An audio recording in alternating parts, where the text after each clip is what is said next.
قدرت کی ہر چیز میں فائدہ ہی فائدہ ہوتا ہے، لیکن اگر جو حضرات بیمار ہیں، ان کو کوئی نہ کوئی مرض ہے، کوئی نہ کوئی بیماری ہے، تو وہ ان چیزوں کو، ان ٹوٹکوں کو، ان نسخوں کو، ان ٹپس کو استعمال کرنے سے پہلے اپنے ڈاکٹر سے ضرور مشورہ کر لیں۔ اگر وہ اس چیز کو کھانے کی اجازت، استعمال کرنے کی اجازت دیتے ہیں تو استعمال کریں، لیکن اگر وہ اس چیز سے روکتے ہیں تو ان چیزوں کو استعمال نہ کریں۔ لیکن قدرت کی ہر چیز میں کوئی نہ کوئی فائدہ ضرور ہوتا ہے، لیکن احتیاط کے طور پر اپنے ڈاکٹروں سے ضرور مشورہ کریں۔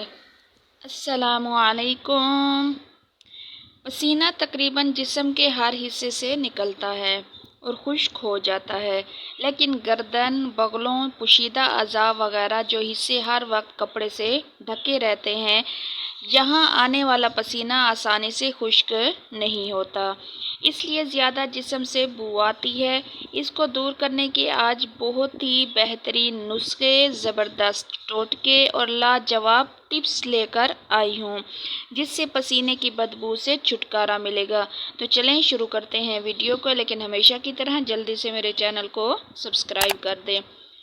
نہانے کے پانی میں تھوڑا سا ڈیٹول ملا کر اس پانی سے نہا لیں، اس سے بدبو ختم ہو جاتی ہے۔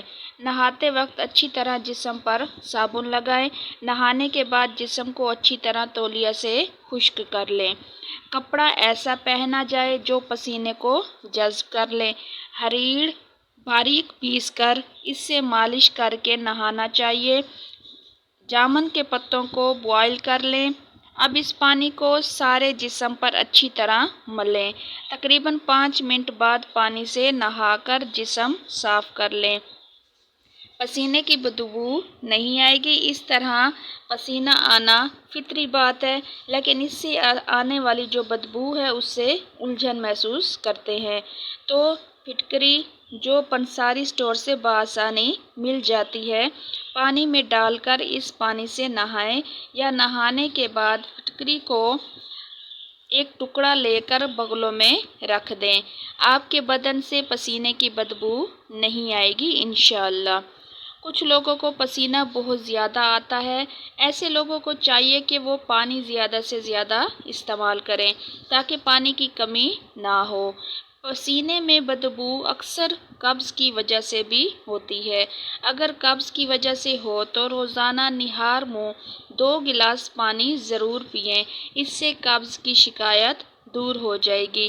اگر قبض کی وجہ سے بو نہ ہو تو نہانے کے بعد اپنے بغلوں کو تولیہ سے اچھی طرح صاف کر لیں اور پھٹکری لگا دیں، اس سے آپ کے بغلوں میں پسینہ کم آئے گا اور بو بھی نہیں ہوگی۔ اور زیرے کا استعمال کریں۔ بہت سے لوگ زیرہ پسند نہیں کرتے، لیکن اس زیرے کو دوا کے طور پر استعمال لازمی کریں، یا پھر چٹنی میں استعمال کریں، یا پھر سالن میں استعمال کریں، یا ایسے ہی پانی کے ساتھ استعمال کریں۔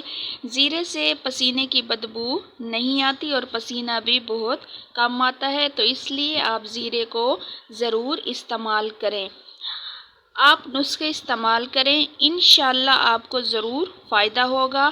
آپ مجھے ضرور کومنٹ میں بتائیں گے۔